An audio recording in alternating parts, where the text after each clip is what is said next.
Bien, en esta noche vamos a compartir la palabra del Señor. El tema de hoy es que el Señor nos asigna un reino. Es interesante cómo los reinos, los gobiernos, las presidencias, los imperios, desde lo que son conocidos los imperios, aquellos que han dejado escritos sus memorias, cómo han sido, de qué manera.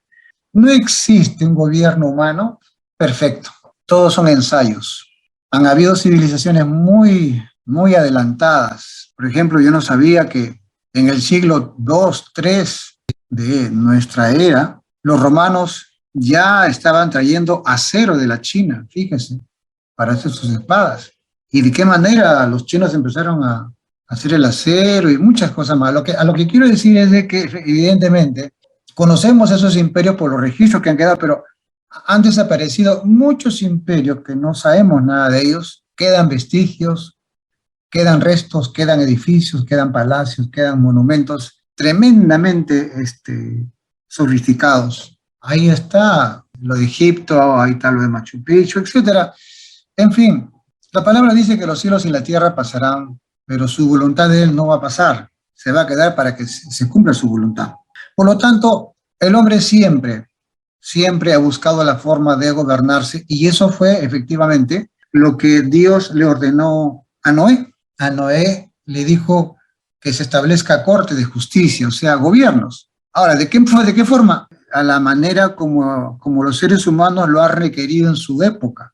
Habían zonas que eran de altura, habían zonas que son a nivel del mar, hay zonas que son selva, había zonas que era selva y después dejó de ser selva. Está demostrado el desierto del Sahara, hay muchos desiertos, antes eran vergeles, como tenemos acá en Brasil, la selva, y han habido cambios climatológicos donde pues imperios desaparecieron por los cambios climatológicos. Ahora, ¿cómo se organizaron? Cada gobierno, cada región se organiza de acuerdo a su realidad, de acuerdo a sus recursos, de acuerdo a la manera como lo han implementado de muchas maneras, y seguimos implementando nuevas maneras de gobierno. Hoy en día estamos a puertas del colapso de la democracia, porque la democracia tiene solamente recién 200, 300 años más, no. Antes era a través de imperios, el imperio otomano, el imperio alemán, el imperio inglés, el imperio español.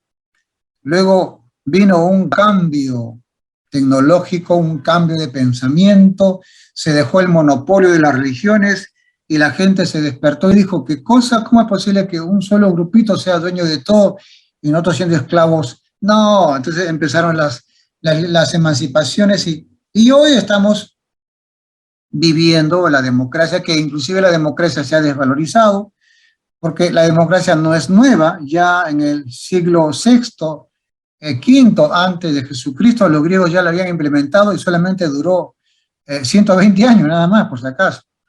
Así que ya estamos llevando ya 250 años de la misma estilo de gobierno, y así el hombre, durante el tiempo que esté en esta tierra, va a seguir ensayando diferentes tipos de gobierno.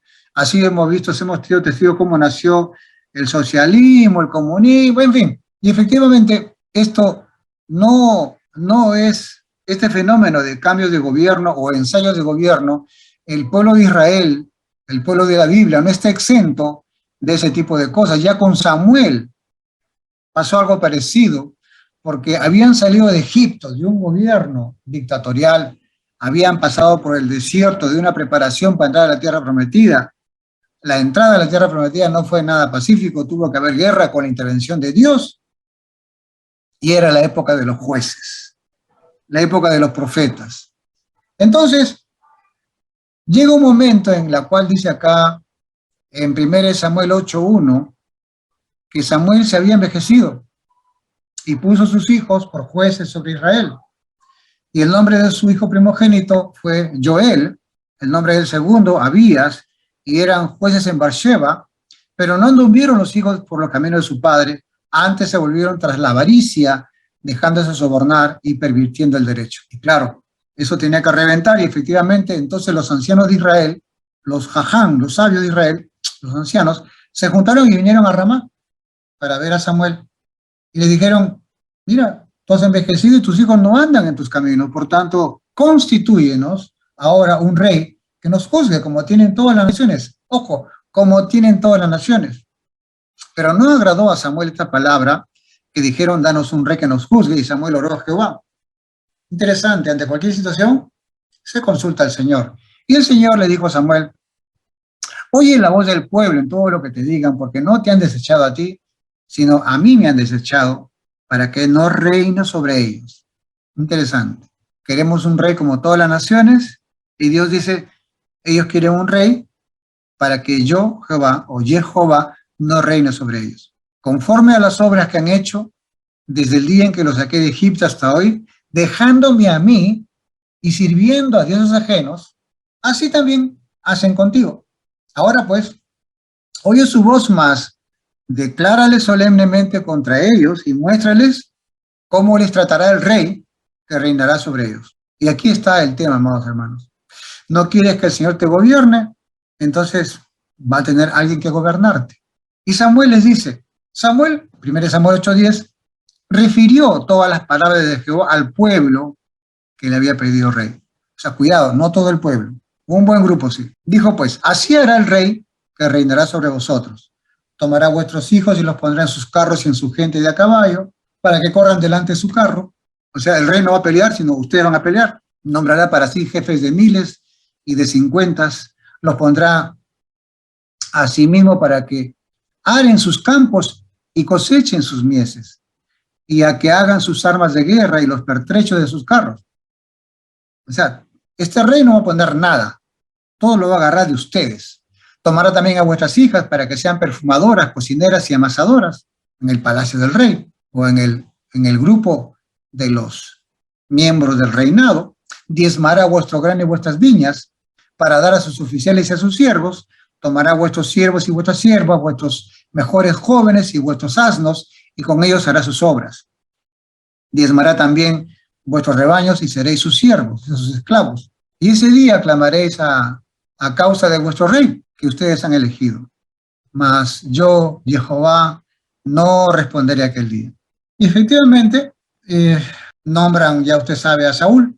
Pero lo interesante de todo esto es que esto no sucede de la noche a la mañana, sino que sucede con un pueblo engreído, un pueblo que le causó tremendas pérdidas el hecho de haber sido liberado de Egipto. Ahí estaban las memorias de todas las cosas que pasaron, las plagas, e inclusive la preparación en el desierto. Y os hice pasar en el desierto para afligiros, para ver si tenían que guardar la palabra de Dios o no. Murió esa gente que fue esclava en Egipto, entró una nueva gente, joven de 20 años para arriba, pero sí, el Señor peleó delante de ellos, Él iba delante de ellos. Israel fue solamente a cortar las cabezas de los vencidos, porque los ángeles eran los que peleaban. También si iban sin la bendición de Dios, también perdían. Pero el tema es que obtuvieron la tierra prometida, o sea, la tierra que les corresponde porque son descendientes de Sem, y Can se agarró a la tierra. Bueno, se les devuelve la tierra, pero ahora sí, la tenían gratis, tierra que fluye leche y miel, como dice la palabra, se engrosó su corazón y se dedicaron a la parranda, se dedicaron a los dioses y no quisieron servir a Dios. Y llega un momento en que Samuel, el profeta, también se ablanda, también Samuel se pervierte, porque dice que fueron a buscarlo a Ramá, y Ramá significa lugar importante, elevado. Samuel, en vez de hacer su voluntad siendo profeta de Dios y para ministrar al pueblo de Israel, se olvidó del pueblo y se fue a un lugar importante. Ramá significa lugar importante, lugar elevado, y a sus hijos, para que suene espiritual, ¿no? A uno le puso Joel, significa el Señor es su Dios, Jehová es su Dios, y qué bonito nombre, ¿no? Y lo puso a otro Abías, que significa adorador de Dios. Fantástico. Dice, y eran jueces, o sea, Elohines, estaban en Beersheba, o Beersheba, que es el pozo del juramento, un lugar tradicional, un lugar respetado, y un lugar que inclusive hoy en día también en ese tiempo fue una ciudad muy importante, donde todo el mundo respetaba ese lugar, y respetaba a Samuel, y bueno, por ende respetaba. O sea, en otras palabras, Samuel acomodó a sus hijos, acomodó a sus hijos. Samuel también entró en la grosura de corazón, Samuel también entró en el amor desmedido a los hijos, y el tema es que quien tenía que continuar la obra era un elegido de Dios. En este caso, por ejemplo, tomamos el ejemplo comparando que Samuel puso a sus hijos. Moisés, ninguno de sus hijos fue el que lo precedió. Ni siquiera Nun, su sirviente, fue el que lo precedió, sino el hijo de Nun, Josué, que inclusive Dios le cambió el nombre. Fue el Señor quien eligió. ¿Y a quién eligió? Eligió a aquellos que han estado desde el comienzo luchando y peleando por el pueblo de Dios, al lado, brazo a brazo con el Señor. En otras palabras, amado hermano, Dios no constituye a un ocioso, o no constituye a un, ¿cómo se dice?, a un recomendado. Acá no hay, Dios no tiene nietos, Dios tiene hijos. Dios es el Dios de Abraham, de Isaac, de Jacob. No es Dios de muertos, ni no es Dios de acomodados. El Señor trabaja con quienes están con Él. Inclusive, fíjese usted, el mismo Señor Jesucristo, Él dice claramente a sus discípulos, ustedes son, Lucas 22, 28, los que han permanecido conmigo en mis pruebas, desde el comienzo, o sea, han trabajado conmigo. Y por esa entrega, ese sacrificio, que no es nada fácil tampoco servir a Dios, pero es un privilegio, yo pues os asigno, dispongo un reino, como mi Padre me lo asignó a mí. Es el Señor Jesucristo que dice, ustedes no me eligieron a mí, yo os elegí a vosotros. Uy, hermano, acá cuidado. Cuidado cuando se hace una argollita, se hace una manchita, tú eres mi pata, eres de mi promoción, o eres de mi barrio, o eres entre peruanos, cuidado.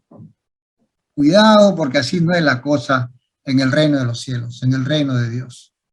En el reino de Dios, Dios llama siempre a ocupados, nunca a ociosos. Pedro, ven, y al instante dejó las redes para seguir a Jesús. Gente que está trabajando, gente que es pilas, no gente cobarde, gente que no está acostumbrada a entrar al esfuerzo, al sacrificio, virtud, la abnegación, como dice la palabra. Ahora, todo esto de que estamos hablando, ya vemos lo que pasó después con Samuel, vemos lo que pasó con Saúl, ¿no? Después tuvo que intervenir, Dios tuvo que llamar a David, ¿no? Y así, fíjese usted cómo también después Pablo, exactamente lo mismo, o sea, tenemos el efecto, el fenómeno de la elección, que no es cualquiera ni por amistad ni por familiaridad, sino que Dios pone a quien quiere, a quien Él llama, porque Él conoce los corazones de las personas. Él sabe quiénes pueden rendir y quiénes no pueden rendir, y también sabe quiénes son los que a dedo se meten y después fracasan en sus ministerios. Cuidado, cuidado. Ahora, con esto no estamos descalificando a nadie. Todo el mundo entra sin saber hacer nada, pero hay una característica. Los llamados son esforzados y valientes. Ahí perseveran. 7 veces cae el justo, 7 veces Dios lo levanta. O sea, el que reconoce sus errores. David, Señor, locamente he hecho, perdóname. ¿Cómo se hace? Así lo voy a hacer. Tercos en hacer la voluntad de Dios. No se dejan llevar por nadie, sino que quieren hacer la voluntad de Dios. No como Saúl, que le decía a Samuel, tú ponme la corona nomás para que vean nada más que tú me coronas, para que el pueblo vea que tú me estás dando la coronación. Y Samuel le decía, pero ya no, si Dios no está contigo. Es que importante acá todas estas cosas. Y como decíamos, Pablo también lo mismo, Pablo era perseguidor de la iglesia. O sea, no era una persona que podríamos decir que Dios le escogió para que de esa manera sea un apóstol. Pero Pablo era celoso en la cosa de Dios de manera equivocada. De tal manera que el Señor lo llama.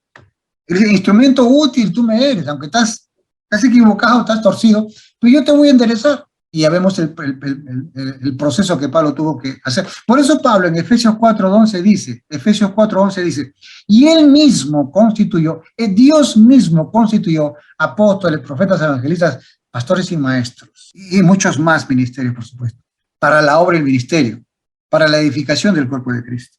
Él mismo constituye. El Señor nos ha dado, nos asigna un reino, pero ¿a quiénes? ¿A los ociosos? No.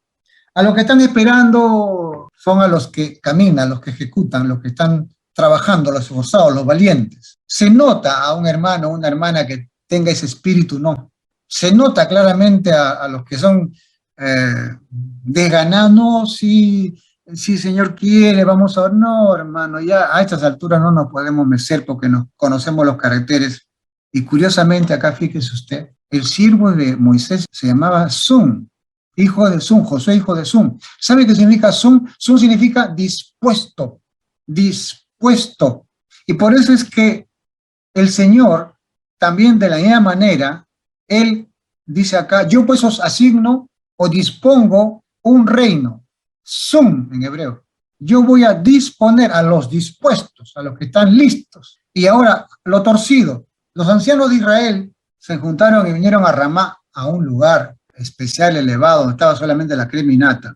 Y ahí Samuel se había puesto ahí, nadie lo podía sacar, pero le dijeron a Samuel, tú has envejecido ya. Y el problema es que los hijos que tú has escogido no andan en tus caminos y al contrario, se han torcido. Y dice acá que están en la avaricia y en el soborno, pervirtiendo el derecho. Ahora, fíjese, los ancianos dicen, constitúyenos, son ahora un rey que nos juzgue como todas las naciones. No parece mal lo que está diciendo, pero están aplicando la misma técnica, pero en este caso le están diciendo a Samuel, el deseo de los ancianos es que sea un rey como todas las naciones, y no le están diciendo un rey como el Señor quiera. Que dice acá, constitúyenos, ahora un rey que nos juzgue como tienen todas las naciones. Y por eso Samuel dice, pues no le agradó a Samuel, esto no funciona así. Pero el tema no era Samuel ni Dios, el tema era el pueblo. Y bueno, ya esto forma parte de la historia en la cual siempre el hombre, amado hermano, va a querer el gobierno de otro hombre. Usted puede decir, pero yo soy libre, a mí nadie me... Sí, pero perdón, ¿libre de qué? Le dijeron a Jesús, nosotros somos libres, no somos esclavos de nadie, somos hijos de Abraham, le dijeron a Jesús. Y Jesús le dijo, si ustedes fueran hijos de Abraham, Gesed, bondad, harían las obras de Abraham, pero ustedes son hijos del diablo, porque, amados hermanos, siempre escogemos ser esclavos de. Y el pueblo de Israel, en la época de Jesucristo, rogó a los romanos para que gobiernen el país para sacarlos a los griegos. O sea, de Guatemala a Guatapeor. Se pone un rey y se mete otro. Lo mismo. Y no queremos, como se dice acá, que el Señor nos gobierne. Pero eso se acabó porque ya ahora un rey ha venido y ha constituido un reino. Y aquí viene, amado hermano, aquí viene lo que queremos decir en el mensaje. Todo el mundo quiere este reino, el reino de Jesucristo. Un reino de amor, de paz, de bondad, de benignidad, un reino de poder, un reino de efectividad. Pero se ve que hay una diferencia. El hombre por naturaleza quiere un rey natural y el rey natural te cobra, el rey natural abusa de ti, el rey natural... Hoy en día, amado hermano, la economía está tal que cualquier cosa que tú puedas ganar no te va a alcanzar. Hace 40 años, papá trabajaba y mamá se quedaba en casa. Hoy trabajan los dos y no alcanza. La tarjeta de crédito, los costos cada vez son más, luz, agua, en fin, todo está diseñado para que los reyes de esta tierra se enriquezcan más y más. Y las personas sigan siendo esclavos, y lo peor, esclavo tú, tu hijo, el hijo de tu hijo. Qué diferente es, como siempre digo, que ahora viene el Rey Jesucristo y dice, no les juzgo, no les condeno, sé que no tienen nada, sé que están sin rey, sin leyes, sin mandamientos, sin promesas, malditos están, endeudados. Vengo a pagar sus deudas, vengo a sanarlos, vengo a trasladarlos a mi reino para que de esa manera me sirvan, pero ya no con pleito, celo, ira, contienda, por miedo, por temor, sino ahora por amor, por paz, por justicia. Ahora quiero hacerlos, elevarlos a nivel de miembros, reyes y sacerdotes. Quiero hacerlos ustedes parte del consulado del reino de Dios, para que de esa manera ustedes sean embajadores del reino de Dios, para que sean administradores de la gracia divina. Qué diferente, amor hermano. Usted escoja. Si quiere usted el reino natural, siguen las cosas naturales. Si usted quiere el reino de Dios, entre en las cosas espirituales. Porque usted no ha cambiado de religión, usted ha cambiado de situación en su corazón, porque ha entrado al reino del Señor Jesucristo. Es un reino diferente, hablábamos el domingo sobre qué tipo de gobierno dejó el Nuevo Testamento para las iglesias. Y yo entré con esa pregunta al seminario y terminó el seminario y no fue respondida porque no está en la Biblia forma de gobierno. Cada quien, de acuerdo a su realidad, de acuerdo a su entorno, que vea la forma de gobernarse, pero no hay un gobierno establecido por la palabra de Dios, porque ya hay un gobierno espiritual, y es un gobierno de amor, de paz, de bondad, de benignidad. Es un gobierno que tú tienes que entrar y tienes que nacer de nuevo. Es un gobierno en la cual no es comida, no es bebida, sino justicia, paz y gozo en el Espíritu Santo. Y cuando decimos eso, Pablo decía, el reino de Dios no es comida ni bebida, era porque antiguamente el rey, para que tenga siempre electores, pan y circo. O sea, ferias, circo y pan. Y si no había pan, no, el pueblo no estaba contento. No, acá esto no funciona así. No funciona de esa manera. No estoy diciendo que no se haga ayuda social, no. Que es la base de este reino, es justicia, paz y gozo. O sea, la transformación de hombres y mujeres. En este reino, el Señor Jesús les dijo, si vuestra justicia no fuera mayor que de los escribas y fariseos, no entraréis en el reino de los cielos. Los escribas y fariseos, o sea, justo las dos sectas, ellos trataban por esfuerzo humano agradar a Dios. Pero sin embargo, el Señor Jesucristo dijo, no hay que hacer ningún esfuerzo. Ahora ese esfuerzo te van a hacer y no te va a costar nada en este reino, el amor, la paz, la bondad, la benignidad. Y por eso que el Señor a Juan decía 1:51, de aquí en adelante van a ver el cielo abierto y los ángeles de Dios que suben y descienden sobre el Hijo del Hombre. En este reino dice que ningún fornicario, inmundo, avaro, idólatra tiene herencia en el reino de Cristo Jesús. El reino de Dios no consiste en palabras, sino en poder, dunamis, transformación, cambio de vida. Los injustos no heredarán el reino de Dios. Los fornicarios, idólatras, adúlteros, afeminados, los que echan con hombres ladrones, avaros, borrachos, maldicientes, estafadores, y cosas semejantes a estas, los mentirosos, etcétera, los manipuladores, no heredarán el reino de Dios. En el reino de los cielos se añade cosas para tu vida, no se te quita. En 1 Pedro 1:5 dice, ustedes poniendo toda perseverancia y diligencia en el reino de los cielos, añadid a vuestra fe virtud, a la virtud conocimiento, al conocimiento dominio propio, al dominio propio paciencia, a la paciencia piedad, a la piedad afecto fraternal, al afecto fraternal amor, porque si estas cosas están en vosotros y abundan, no os dejarán estar ociosos, ¿se acuerdan? Ociosos ni sin fruto en cuanto al conocimiento de nuestro Señor Jesucristo. Porque de esta manera os será otorgada amplia y generosa entrada en el reino eterno de nuestro Señor Jesucristo y Salvador. Este reino es muy diferente al reino de los demás, se hereda en el mundo, acá no. Le preguntaron a Jesús quién es el mayor.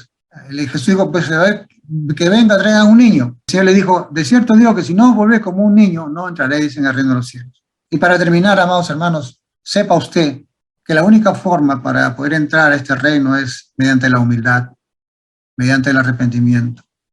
Mateo 3:2, Mateo 4:17, Marcos 1:7, Hechos 2:38, Hechos 3:19, dice arrepentíos porque el reino de los cielos se ha acercado.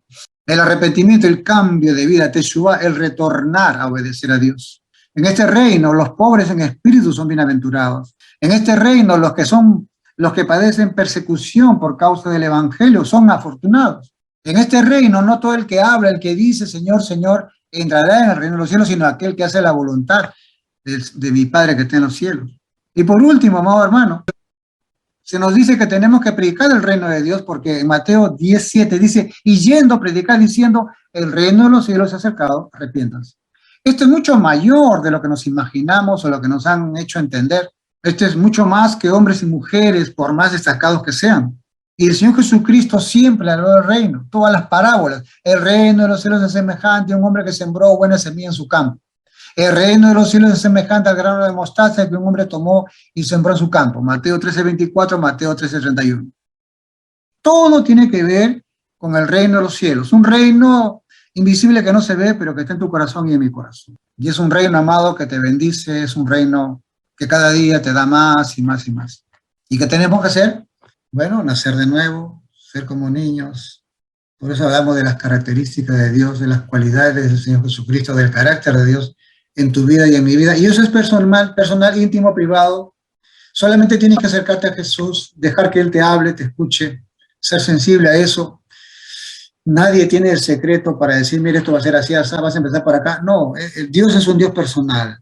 Mas tú cuando ores, entre tu aposento y cerrada la puerta, ora tu Padre en secreto, y tu Padre en secreto te recompensará en público. Amados, a nuestra disposición el reino de los cielos, que no depende de hombre, no depende de ministros, de religiones, ni de nada. Usted no tiene que recibir la tarjeta de nadie ni la recomendación de nadie, porque ya usted la tiene, y es su fe en Cristo Jesús. Que el Señor siga añadiendo cada vez más y más a su pueblo, y que cada día crezcamos más en el conocimiento de Él. Que Dios